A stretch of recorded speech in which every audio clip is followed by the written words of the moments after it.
Hi mga mami! I'm Mami Yomi and welcome to my channel.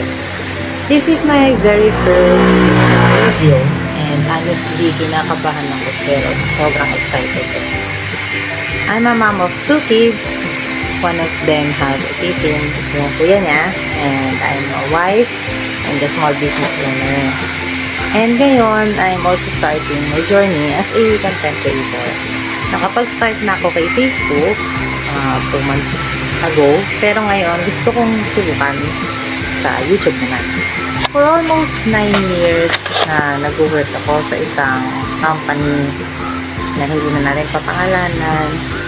Stable naman, okay naman, pero I reached a point where I had to choose between work and being more present for my kids. Lalo na nung na-realize ko na sobrang kailangan pala talaga nila ako. Especially yung eldest ko kasi he has special needs. Tapos, syempre baby din ito na maliit pa at hindi pa siya ganun kadaling iwanan sa kahit kanino. So, I made this scary but hopeful decision to leave my job and start over. So, ano nga ba tong channel na to? Para saan ba to?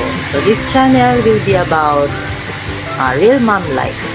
I will be sharing the things na yung mga ginagamit namin for our kids, yung mga daily routines namin, yung buhay negosyante, honest reviews sa mga bagay-bagay, and real struggles and dreams as a full-time mom with a small business. Walang perfectong buhay, just real life. If you're also a mom, a parent, or someone starting over, you're not alone. I hope this channel becomes a safe space where we will support each other. If you'd like to join my journey, please subscribe and say hi in the comments. I'd love to know where you're watching from. Thank you so much for watching my very first video and I'm excited to grow with you here. Bye!